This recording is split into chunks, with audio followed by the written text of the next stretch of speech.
American president Donald Trump നമ്മുടെ ബഹുമാന്യനായ പ്രധാനമന്ത്രിയുടെ ഭാഷയിൽ പറഞ്ഞാൽ ഇന്ത്യാസ് ഫ്രണ്ട്, മൈ ഫ്രണ്ട് കേട്ടോ. ഈ my friend the president of America ഇഷ്ടമാതിരി ഇപ്പോൾ ഇന്ത്യക്ക് തരുന്നുണ്ട്, വാരിക്കോരി തന്നുകൊണ്ടിരിക്കുകയാണ്. ഈ അടുത്ത സമയത്ത് നമ്മുടെ ഇവിടുത്തെ കയറ്റുമതികളെല്ലാം അവസാനിക്കുന്ന വിധത്തിലുള്ള ഒരു തീരുമാനം ട്രംപ് അങ്ങെടുത്തു. അതിൻ്റെ കാരണം പറഞ്ഞേക്കുന്ന ആ രസം, അതായത് അത് കാണുമ്പോൾ നമ്മളിൽ ആട്ടിൻകുട്ടി ഉണ്ടല്ലോ, ആട്ടിൻകുട്ടി ഈ തോട്ടിൽ താഴെ നിന്ന് വെള്ളം കുടിക്കാൻ ഇറങ്ങി. അപ്പോൾ മുകളിൽ നിൽക്കുന്ന ചെന്നായ ഉണ്ടല്ലോ, ആട്ടിൻകുട്ടിയെ പിടിക്കാൻ ഒരു റീസൺ വേണം. അപ്പോൾ വെള്ളം കലക്കി എന്നുള്ളതാണ് പറഞ്ഞത്. അപ്പോൾ തോട്ടിൻ്റെ മുകൾ ഭാഗത്ത് നിന്ന് വെള്ളം കുടിക്കാൻ ഇറങ്ങിയ ചെന്നായ്ക്ക് ഈ താഴെ നിൽക്കുന്ന ആട്ടിൻകുട്ടി വെള്ളം കലക്കി എന്നുള്ളതാണ് ചെന്നായുടെ കേസ്.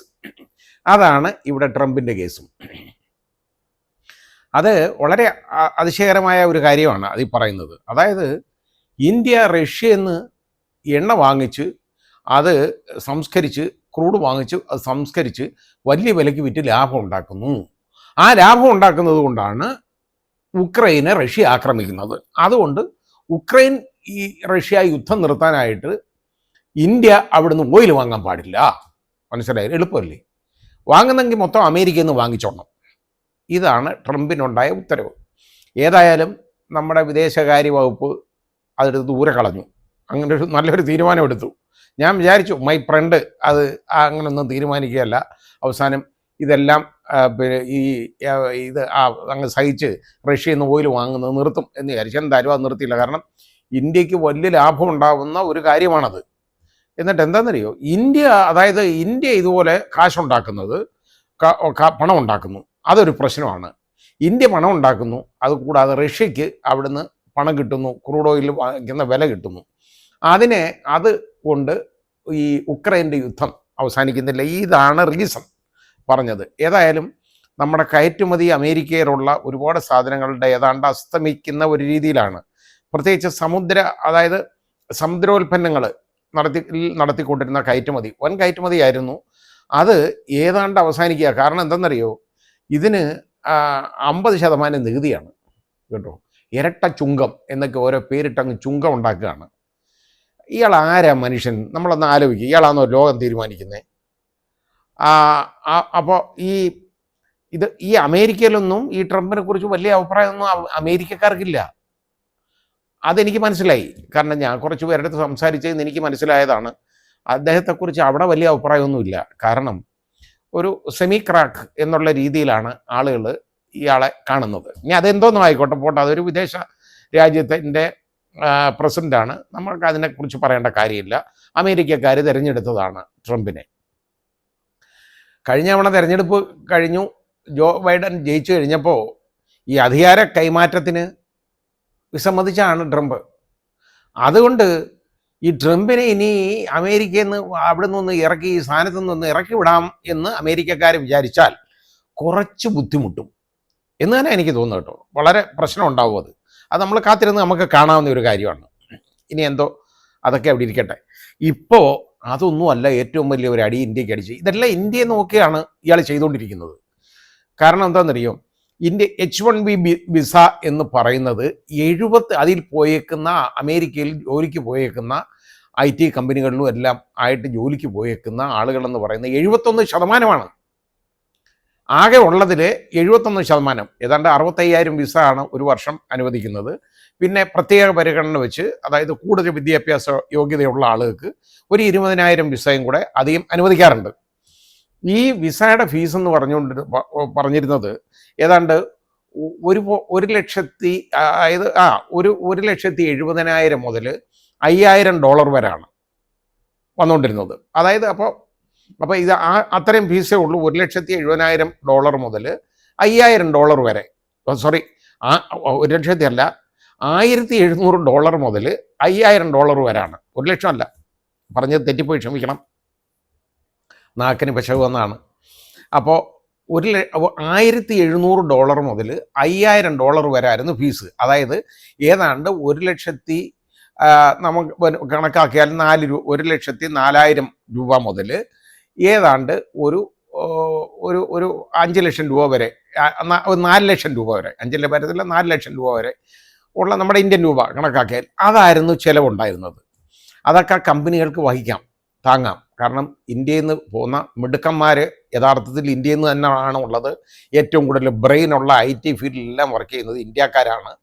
ഇന്ത്യക്കാർ അത്രത്തോളം അവിടെ ധാരാളം ഉണ്ട് താനും കേട്ടോ. അപ്പോൾ ഇത് ഗ്രീൻ കാർഡുള്ള ഇന്ത്യക്കാർക്ക് ഇതിൽ നിന്ന് പഴിക്കാം, കാരണം അവർക്ക് പ്രശ്നമില്ല. പക്ഷേ ഈ H1B വിസക്കാർക്ക് പുതിയതായിട്ട് അത് അനുവദിക്കുന്നവർക്ക് മാത്രമേ ഉള്ളൂ പ്രശ്നം. പുതിയ അപേക്ഷ സ്വീകരിക്കണമെന്നുണ്ടെങ്കിൽ $88 ലക്ഷം. ഒന്ന് ചിന്തിച്ചു നോക്കിയോളൂ എത്ര രൂപയാണെന്ന്. അത് അത്രയും തുക $88 ലക്ഷം ആയിട്ട് ഇതങ്ങ് കുത്തനെ ഉയരത്തേക്കാണ്. ഞാൻ പറഞ്ഞില്ലേ, അതായത് $1700 മുതൽ $5000 വരെയുള്ള ഉണ്ടായിരുന്ന ചിലവ് ഇപ്പോൾ അതിൻ്റെ ഫീസ് എന്ന് പറയുന്നത് നേരെ 88 ലക്ഷം രൂപയായിട്ട് അങ്ങ് ചുമത്തി. ഞാൻ പറയുന്നത് അറിയോ, കുടിയേറ്റക്കാരുടെ ആധിക്യം അത് അമേരിക്കയ്ക്ക് വലിയ ദോഷം ചെയ്യും. യഥാർത്ഥത്തിൽ ഈ ഇവിടുന്ന് പോകുന്ന കുടിയേറ്റക്കാരൊന്നും അമേരിക്കയിലൊന്നും ഒന്നും ചെയ്യാറില്ല. അവർ നിയമം അനുശാസിക്കുന്ന വിധത്തിൽ തന്നെയാണ് അവിടെ നടക്കുന്നത്, അന്തസ്സായിട്ടാണ്. ഈ കണ്ടവിടത്തൊക്കെ വല്ല സ്കൂളിലും അവിടെ ഇവിടെയൊക്കെ കയറി വെടിവെച്ച് കൊല്ലുന്നവന്മാരെ അന്ന് അന്വേഷിച്ച് നോക്കിയാൽ മതി. അതൊന്നും കുടിയേറ്റക്കാരല്ല, അമേരിക്കക്കാർ തന്നെയാണ്. അല്ല, കുടിയേറ്റക്കാരൊന്നും ഇതൊന്നും ചെയ്യാറില്ല. അപ്പം അമേരിക്കയുടെ കേട്ടോ അതിന് വളരെ വലിയ അവരുടെ ഭദ്രതയ്ക്ക്, ആ രാജ്യത്തിൻ്റെ രാഷ്ട്ര ഭദ്രതയ്ക്ക് എതിരാണ്. അതുകൊണ്ട് ഇത് എതിരാകും, കുടിയേറ്റക്കാരുടെ ബാഹുല്യം അത് നിയന്ത്രിക്കാൻ വേണ്ടിയാണ് എന്നിപ്പോൾ 12 മാസത്തേക്കാണ് ഇത് പ്രഖ്യാപിച്ചേക്കുന്നത്. ട്രംപ് വെള്ളിയാഴ്ച അത് ഒപ്പിടുകയും ചെയ്തു. അതോടുകൂടി അത് അവിടുത്തെ നിയമമായിട്ട് മാറി. ഇപ്പോൾ ഏതായാലും ഇനി IT കമ്പനികൾ പുതിയതായിട്ട് നമ്മുടെ ഒരൊറ്റ വിദ്യാർത്ഥികളെയും റിക്രൂട്ട് ചെയ്യത്തില്ല, അവിടുത്തെ അമേരിക്കൻ കമ്പനി. അല്ലെങ്കിൽ ഇനി എന്താണെന്നറിയോ അവർ ചെയ്യാൻ പോകുന്നത്, അമേരിക്കയിലെ ഇന്ത്യക്കാർ തന്നെ തുടങ്ങിയേക്കുന്ന കമ്പനികളുണ്ട്. അവർ ഇന്ത്യയിലെ കുട്ടികൾക്ക് അവിടെ വിദ്യാഭ്യാസത്തിന് പോവും. അതായത് ഈ MS മുതലായ കോഴ്സുകൾക്കൊക്കെ അവിടെ അപ്ലൈ ചെയ്ത് പോയാൽ അവർക്ക് പ്ലേസ്മെൻറ്റ് കിട്ടും. ആ രീതിയിലാണ് ഇവിടുന്ന് പോയിക്കൊണ്ടിരുന്നത്. അപ്പോൾ അമേരിക്കയ്ക്ക് ആ രീതിയിൽ വളരെ ഒരു വലിയ വരുമാനം ഉണ്ടായിരുന്നു. കാരണം അവിടുത്തെ വിദ്യാഭ്യാസ സ്ഥാപനങ്ങളിലെല്ലാം ഒരുപാട് പോകുന്നതും പഠിക്കുന്നതുമൊക്കെ ഇന്ത്യക്കാരാണ്. ഇന്ത്യ കഴിഞ്ഞേ ഉള്ളൂ ചൈനക്കാർ ഏതാണ്ട് 11% മാത്രമേ ഉള്ളൂ ഇതിൽ വരുന്നത്. 71% ഇന്ത്യക്കാരാണ്. അപ്പോൾ അങ്ങനെ പോകുമ്പോൾ ഇനി അത് വളരെ വലിയൊരു തിരിച്ചടി ഇന്ത്യൻ IT വിദ്യാർത്ഥികൾക്ക്, IT മേഖലയിൽ ജോലി ചെയ്യുന്ന ടെക്കുകൾക്ക് യഥാർത്ഥത്തിൽ അങ്ങനെ ഒരു വലിയ ഒരു ദോഷം ഉണ്ടാകാൻ പോവുകയാണ്. കാരണം അവരുടെ പ്രതീക്ഷകൾ ഒരുപാട് അസ്തമിക്കും. ഇനി എന്തിന് അമേരിക്കയിലോട്ട് പഠിക്കാൻ പോകുന്നു എന്ന ആളുകൾ ചിന്തിക്കും. വേണ്ട, ഒരു നിർബന്ധവും ഇല്ല. ഈ അമേരിക്കയിൽ നിന്ന് അങ്ങോട്ട് മാറിയിട്ട് ഇനി ആളുകൾ തിരഞ്ഞെടുക്കാൻ പോകുന്നത് ഞാൻ പറയാം, ജർമ്മനി, അല്ലെ നെതർലാൻഡ്സ്, അതായത് ഹോളണ്ട്, ജർമ്മനി, പിന്നെ ഫ്രാൻസ് തുടങ്ങിയ രാജ്യം. ഫ്രാൻസിൽ വളരെ കുറവാണ്. ബാക്കി ഇങ്ങനെയുള്ള രാജ്യങ്ങളിലേക്ക് ആണ് ഇനിയിപ്പോൾ ആളുകൾ പോകാൻ പോകുന്നത്. ആ രീതിയിലേക്കാവും.